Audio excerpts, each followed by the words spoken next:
Hi there guys, it's Mike from MCQ Bushcraft here, and welcome to episode 2 of Bushcraft Basic Skills. In last week's episode we had a look at an introduction as to what's to come from the training series.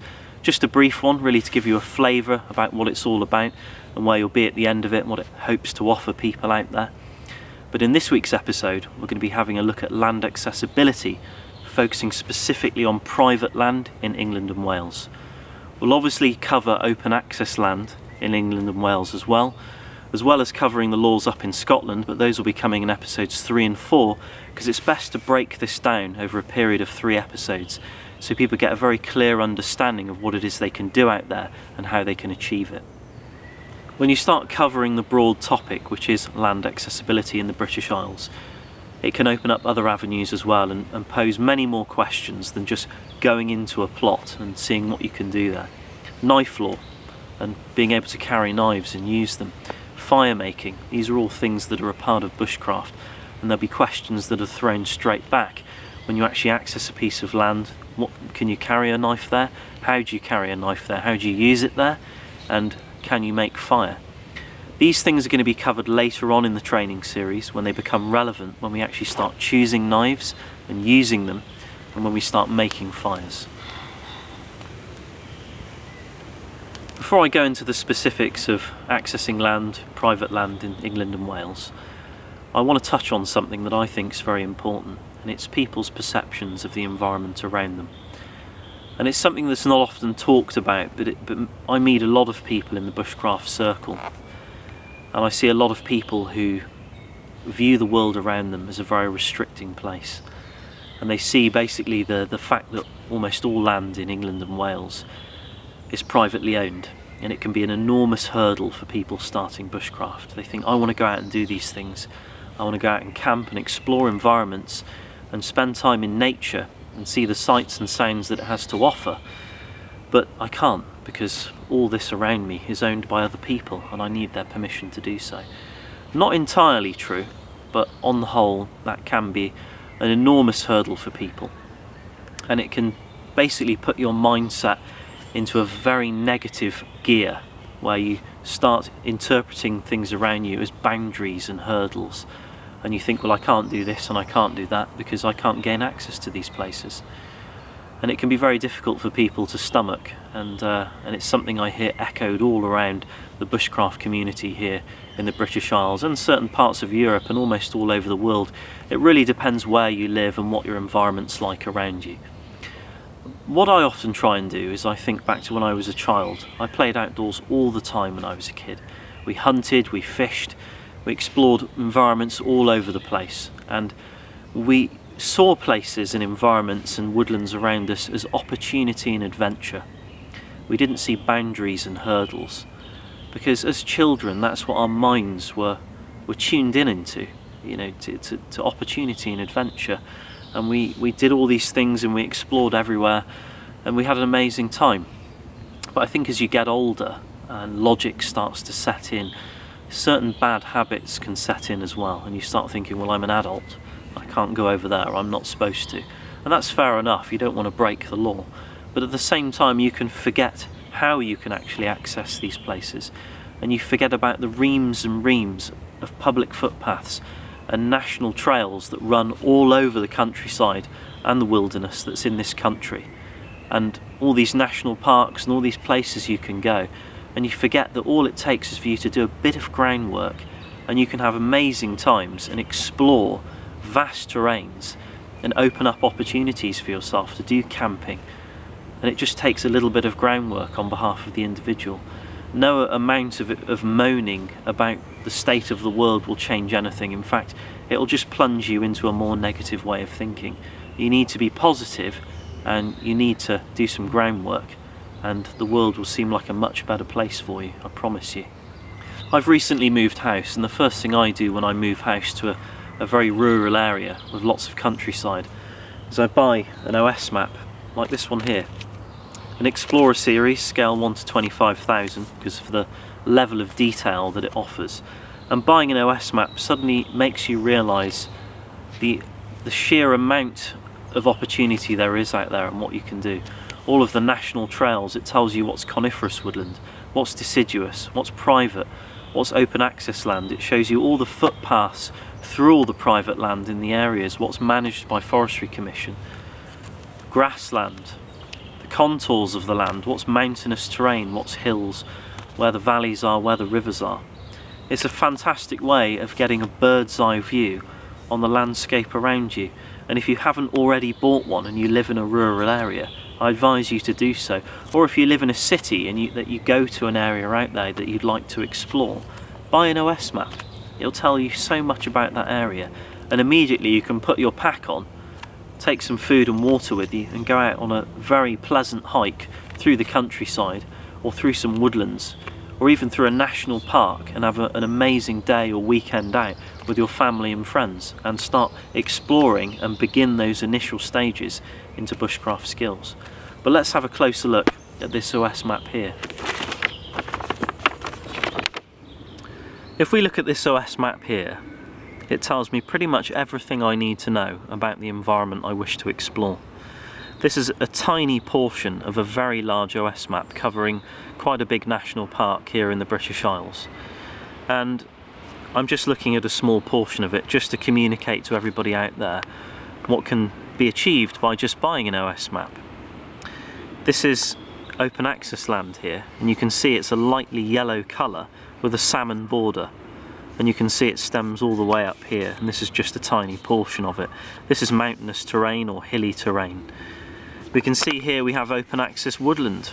It's defined by a bright yellow colour with a salmon border as well, and that's really the definition of open access land. It's a much lighter colour and it has a salmon border. You can see private woodland there too, which is a darker colour, and private land, which is white. And I can see by looking at this, this is grassland here, and if we go over here we can see bracken and such too. So we've got bracken and grassland. We've got coniferous woodland here and coniferous woodland there, and we've got deciduous woodland just there. And I'm understanding all of this just by the symbols presented to me on this map. But on private land you must stick to the footpath, and you can see a footpath running here. You would have to stick to that footpath, and the law is that you should not deviate from it. So an OS map like this can tell you a hell of a lot about the terrain around you, even national trails that are running around here. So it's an amazingly useful tool to have, and if you live in a rural area and you haven't bought one, I advise you to do so, because it will tell you quite a bit about what can be done in your area. So you can see why having an OS map is so important. A lot of people say an OS map might kill the surprise and adventure, but it really doesn't, because it doesn't really give you the feeling you have when you're in those environments. You know, you don't truly understand them just by looking at an OS map. You just know they're there, and you know a little bit about what to expect. And I think if you're living in the modern world, they're a fantastic resource to utilise. Simply because if you're looking to do day hikes and explore different environments, and you live in a country like I do in the British Isles where a lot of land is privately owned, you really want to take advantage of it as best you can. So being able to see where those trails are through woodlands and valleys and across lakes is a wonderful thing to be able to do. And you could then go exploring and get a bit of intel, fantastic intel from a map like this about the environment that's around you. And it really is a very good advantage to have. I've met a lot of people, a lot of landowners, through having OS maps and going exploring and then asking them for permission to do other things on their land, like camping and even doing bushcraft courses. And it's opened up fantastic relationships, and years on I've been able to do all sorts of things like fishing and hunting. So it's about starting at the beginning and then opening up those opportunities. I see a lot of guys who approach landowners and they say, oh, you know, I'd like to approach you and do some shooting and hunting on your land and do some camping and have a fire. You need to put yourself in the perspective of a landowner. If I owned a woodland, which I wish I did but I don't, and somebody came knocking on my door and I didn't know who they were, and they said, hi, my name's so and so and I live around the area, I'm interested in bushcraft. First of all, a lot of people don't know what the word bushcraft means, and you have to stand there and explain it to them. Normally I would say I'm interested in wildlife observation, which is what I use when I knock on people's doors and ask for permissions when I do. And often the best thing to do is just to take it right at the beginning. I spoke to somebody the other day and I said to them, look, I'm really interested in wildlife observation and I want to have a look at what sort of birds and owls you have in that woodland down there. I'm also interested in wild plants and fungus. And immediately you will get a feeling, a gut feeling from that individual. If they suddenly say, oh well, there isn't any fungus around at this time of year, mate, you'll know that they don't really want you to be in that woodland, because they've just put up their defences immediately. The armour's gone on and they're not interested. But if they say, oh right, okay, well yeah, I mean, you know, you're more than welcome to go and check out the woodland, then you know you're in there, and you can say, okay, well, you know, can I come by on Friday evening and just have a look at what sort of owls you've got calling? You know, I won't cause any problems, and I'll park just, you know, where shall I park and all this kind of stuff. Then they'll be far more open to you, and they'll see you're just a decent person. And you're right at the beginning of that relationship. If you go in the whole hog and you want to camp there and you want to make a fire, then they'll probably say no, because they'll be worried that you're going to burn the place down. And they don't know you're responsible. They don't know that, you know how to make a safe fire. Maybe you don't, so you shouldn't even be making a fire just yet. So you take it right from the beginning and sort of imagine it like you're building a relationship with someone. You don't go in all the way first off. You want to tread lightly and just learn about that person like they want to learn about you. And then at a later stage you might say, look, I've got some fantastic footage of some of the owls in the woodland. And I know you haven't said this is okay, but do you think I'd be allowed to spend the night there? I've got a hammock. I could sleep in the hammock and get some footage with my night vision gear of the owls flying around at night. And you may not even have night vision gear, but at the same time you're just creating a perspective of, you're a guy who is interested in the countryside and the creatures that live within it. And then 5 years down the line you might be camping in that woodland with an air rifle, shooting wood pigeons and eating them and making fires, and you might have a permanent shelter set up that the guys let you build there, and you might be a really good mate now, like I am with some of the guys who I know. And that's really how to build relationships on private land. Somebody I spoke to the other day, somebody I know very well, I spend a lot of time with him doing bushcraft, the way he's got to gain access to a lot of woodlands is through green woodworkers, because a lot of green woodworkers own woodlands, and he spent time with a lot of these green woodworkers doing carving with them, and they've said, well look, if you want to come back here and do some camping, we're more than happy for you to do that. And suddenly it's opened up a whole load of opportunity to him. I think once you get that little slice of heaven and you can go somewhere and do the things you want to do, suddenly you stop complaining and you start seeing the world in a completely different light. And you're very much happy to just walk along those footpaths and see beautiful landscapes, because you've got that area where you can go and do some camping, and you suddenly become content. But it isn't long before you want to start exploring other things as well, but then you've got that skill set and you can start opening up opportunities around you and approaching other people. When I was really into my shooting when I was a kid, I used to put whole days aside with my mates, and we used to drive around and speak to landowners, and sometimes people would say no, and other times they'd say yeah.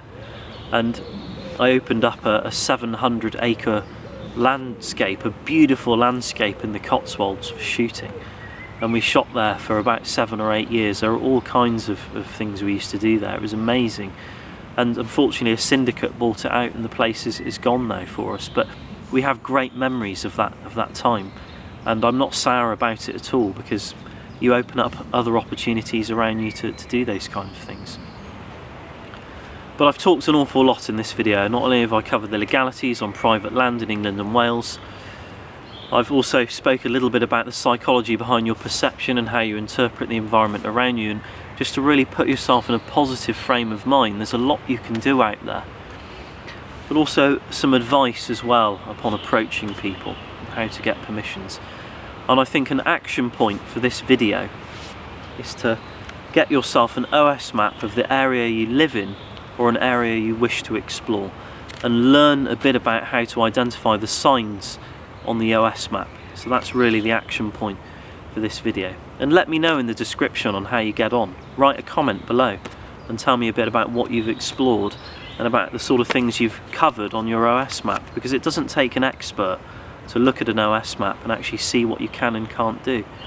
There's an actual key on the OS map, on every OS map, that covers all of the sights and sounds you can see on them, and it only takes a brief look to see what you can and can't do. So it's a very good thing to have. But I hope you've enjoyed this video, and I hope it's answered a few questions on private land in England and Wales, specifically focusing on private land. And we will cover in next week's episode open access land in England and Wales, because that can open up far more of an opportunity for people exploring national parks and wild camping and using gas stoves to cook food and such. It's far more open to people doing those kind of things. But you do have to be aware that certain places have certain bylaws and restrictions because of conservation issues. But I hope you've enjoyed this episode of Bushcraft Basic Skills, and I'll see you very soon in another episode next Saturday at 5 PM. Thanks again, guys, and take care.